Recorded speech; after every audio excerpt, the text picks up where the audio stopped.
Assalamualaikum warahmatullahi wabarakatuh. Selamat datang di perbincangan eksklusif yang akan mengupas sebuah pertanyaan mendasar dalam sejarah umat manusia. Apakah benar Adam adalah manusia pertama di bumi?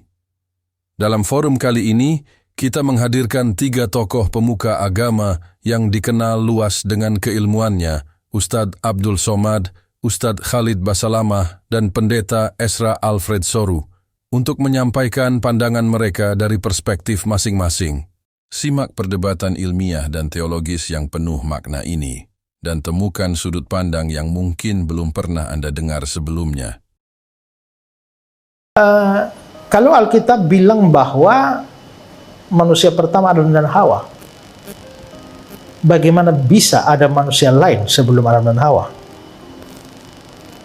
Memang ada teori bahwa manusia di Kejadian 1 dan Kejadian 2 itu berbeda.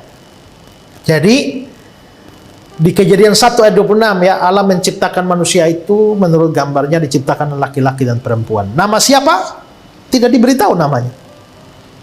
Lalu di Kejadian pasal 2, Allah menciptakan manusia laki-laki. Lalu ditidurkan, ambil rusuknya, dibentuklah manusia perempuan. Berarti sepertinya manusia di Kejadian 1 dan Kejadian 2 itu berbeda. Lalu mereka bikin teori. Manusia di Kejadian 2 itu adalah Adam dan Hawa. Sedangkan manusia di Kejadian 1 itu adalah sepasang manusia purba. Nah, sepasang manusia purba itulah yang sudah hidup lama sebelum kemunculan Adam dan Hawa. Tapi penafsiran demikian itu salah. Karena cara berpikir orang Ibrani itu, mereka selalu memulai dari apa yang umum masuk kepada yang detail. Kejadian 1 ayat 1, pada mulanya Allah menciptakan langit dan bumi, selesai. Tapi bagaimana Allah menciptakannya itu dirinci di dalam ayat 3, 4, 5. Pada hari pertama Tuhan cipta ini, Tuhan cipta itu, dan seterusnya. Gitu perinciannya. Nah, Kejadian pasal 1, Allah menciptakan manusia laki-laki dan perempuan, diciptakanlah mereka. Itu proklamasinya, umumnya. Tapi bagaimana Allah mencipta itu dijelaskan di dalam pasal 2. Jadi dengan kata lain, manusia yang dijelaskan dalam pasal 2 itu sama dengan manusia di Kejadian 1. Ya, bukan manusia purba. Nah, sekarang bagaimana dengan manusia purba Pithecanthropus erectus yang sudah jutaan tahun? Yang menentukan jutaan tahun ini siapa? Ilmu pengetahuan. Tapi saudara harus tahu juga bahwa ilmu pengetahuan, penentuan tahun ini antara ilmuwan ini dengan ilmuwan ini seringkali berbeda-beda. Ya, ada yang bilang begini, ada yang bilang begini, ada yang bilang begini. Di antara mereka sendiri berbeda-beda. Sesuatu yang ditetapkan umur sekian, pada penelitian berikut ternyata umurnya sekian, ternyata umurnya sekian. Jadi apa yang diklaim oleh ilmu pengetahuan itu pun belum tentu benar. Ya. Lalu kalau kita hanya mau melihat dari Alkitab sih, sebenarnya dunia tidak setua itu. Ya, sampai jutaan tahun. Kalau menurut perkiraan saya, tidak lebih dari 10.000 tahun.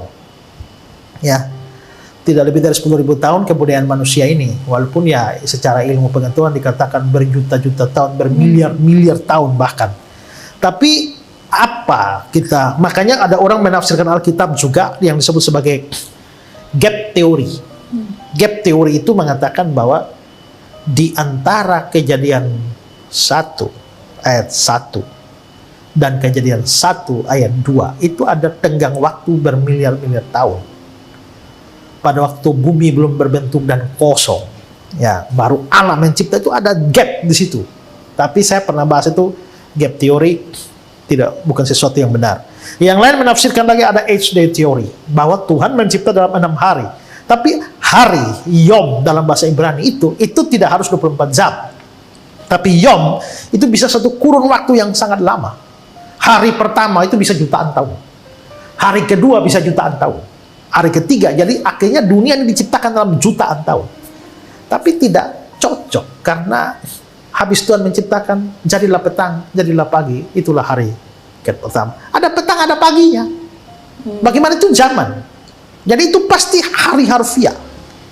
Nah, kalau begitu bagaimana kita menjelaskan problem perhitungan tahun seperti ini?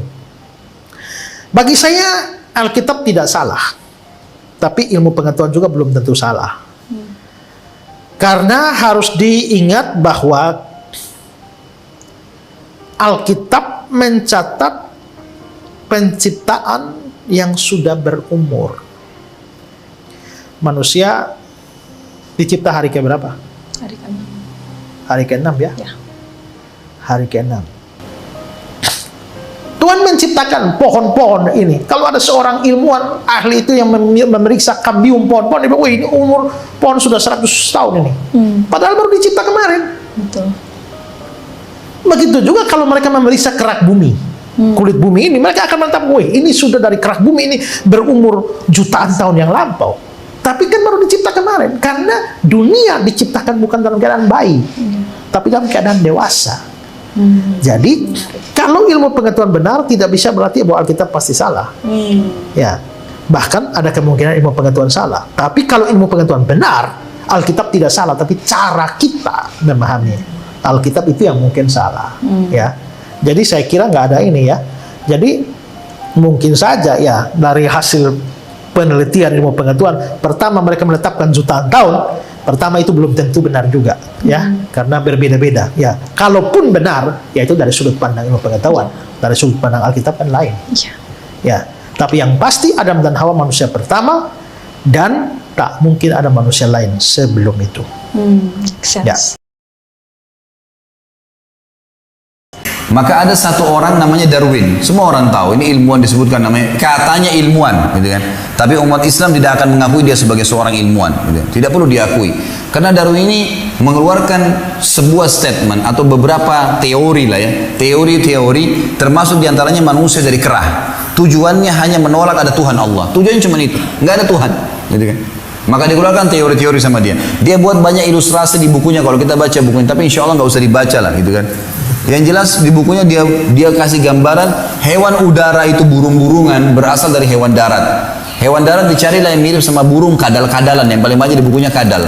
Kadal ini dikasih gambar, dia cuma ilustrasikan di gambar-gambar kadal ini nanti tiba-tiba bagaimana keluar sayapnya, bagaimana terbang.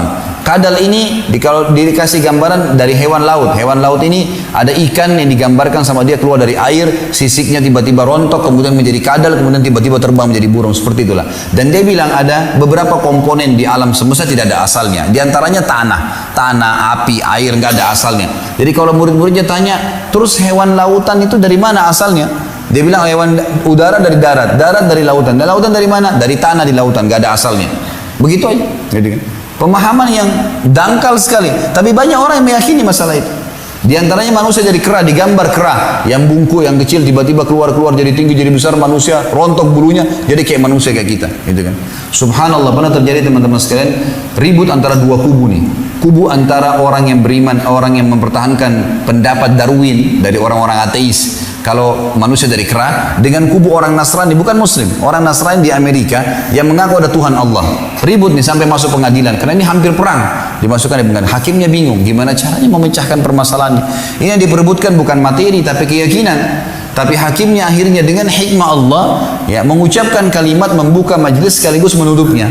Dia bilang begini saja, yang mengaku turunan kerah ke sebelah kanan saya. Maaf teman-teman sebelah kanan saya. Ini cerita dulu. Maka pada saat itu yang mengaku pun manusia dari kera, teori dari tidak mau ke sebelah kanan hakim, tidak mau ngaku turunan kera. Loh katanya manusia dari kera, turunan kera silakan ke sebelah kanan. Kalau orang beriman tahu mereka dari Adam, Adam dari tanah. Hawa diciptakan dari tulang rusuknya Adam, selesai. Al-Baqarah menjelaskan masalah itu, banyak hadis menjelaskan masalah itu. Tapi ini orang tidak beriman begitu. Baik teman-teman sekalian, Darwin ini dia selalu kalau menemukan satu hewan, dia selalu mencari dari mana asalnya sebelum muridnya tanya. Ada satu tulisan di bukunya dan sampai dia meninggal dia tidak hapus itu, gitu kan? Dan ini diangkat oleh para ilmuwan Muslim sebagai pembantahan terhadap pemahaman ateis. Dia mengatakan, saya pernah satu waktu saya terus muak, dia bilang, saya terus muak, benci kalau mengingat burung merak. Jadi ternyata di depannya dia pernah mau mengajar, ada burung merak lewat di jalan, tidak ngapa-ngapain burung merak ini, cuma menghadap ke dia saja. Ke Darwin tidak nyerang, nggak apa, kepakin ekor sama sayapnya, keluar warna-warni. Kita tahu burung merak warna-warni kan, luar biasa. Maka Darwin ini bingung, ini mau dibilang apa nih? Mau dibilang burung nggak terbang, mau dibilang hewan darat bersayap, Mau dicari hewan laut yang mirip, tidak ada. Yang mana mirip sama burung merak nih? Dia selalu gitu. Maka dia sampai meninggal dia mengucapkan kalimat begini teman-teman sekalian. Dan ini di bukunya ada. Para ilmuwan muslim mengangkat kedangkalan orang ateis seperti ini. Dia bilang, saya terus muak pada saat mengingat burung merak yang menghadang jalan saya karena saya tidak tahu dari mana asalnya. Artinya Darwin, seorang ilmuwan yang dianggap tokoh oleh para orang ateis, meninggal tidak tahu dari mana burung merak. Bayangin bodohnya gitu. Kita burung merak kah, ayam kah, semuanya yang di langit dan di bumi kelihatan adalah Allah yang menciptakan. La ilaha illallah. Selesai kesimpulannya. Simpel sekali kalimat ini. Saya ingin bertanya perihal teori sejarah yang mana zaman dulu kala ada manusia purba. Namun saya yakin bahwa manusia pertama itu Nabi Adam. Lalu apakah manusia purba itu benar-benar ada, Pak Ustadz? Adakah ayat Quran atau hadis yang menjelaskan manusia purba? Nabi Adam panjangnya situna zira'an, 60 hasta. Saya berapa hasta? Satu hasta nih, dari ujung nih ke sini. Satu hasta, 2 hasta, 3 hasta, 4 hasta. Karena kita udah lama kenal, tambah sedikit, 5 hasta. Nabi Adam 60 hasta. Kalau begitu Nabi Adam panjang sekali. Lalu kemudian berkurang. Saya ini last edition, yang paling kecil. Sedangkan manusia purba itu jutaan tahun yang lalu, dari fosil-fosil yang ditemukan dalam tanah. Sedangkan dari Nabi Adam ke Nabi Muhammad SAW tidak sampai jutaan tahun. Maka kita sebagai orang yang beriman meyakini manusia pertama adalah Adam alaihi salam. Kita bukan evolusi dari makhluk purba, monyet berubah jadi orang. Bukan. Kita bukan monyet. Ada yang mau ngaku dia monyet? Tidak ada. Itu teori dari Darwin punya. Kata Darwin, namanya Charles Darwin, dunia ini isinya air semua, nggak ada tanahnya, air. Lalu air ini disinari cahaya matahari menguap, lalu muncullah tanah. Lalu ikan yang dalam air berevolusi naik ke darat, manjat pokok kayu, berbulu jadi monyet. Monyet tadi berevolusi jadi orang. Ini teori masih diragukan. Kenapa? Karena kalau monyet itu berevolusi, kenapa setelah jadi kita kok nggak berubah lagi? Abdul Somad, kenapa Abdul Somad tidak berevolusi jadi makhluk baru? Apa kayak namanya gitu? Nggak ada. Ini menunjukkan bahwa manusia bukan evolusi dari monyet, tapi manusia memang makhluk yang berdiri sendiri, diciptakan Allah di surga, lalu dikirim ke dunia. Yang jelas makhluk Allah dua. Wa ma khalaqatul jinna wal insa, jin dan manusia. Maka kita meyakini itu sesuai yang tersebut dalam Quran dan hadis Nabi Muhammad sallallahu alaihi wasallam. Demikian perdebatan hangat mengenai siapa sebenarnya manusia pertama di bumi. Semoga kita bisa mengambil pelajaran dari debat tersebut. Sampai jumpa di diskusi-diskusi berikutnya. Salam damai dan tetap berpikir kritis. Wassalamualaikum warahmatullahi wabarakatuh.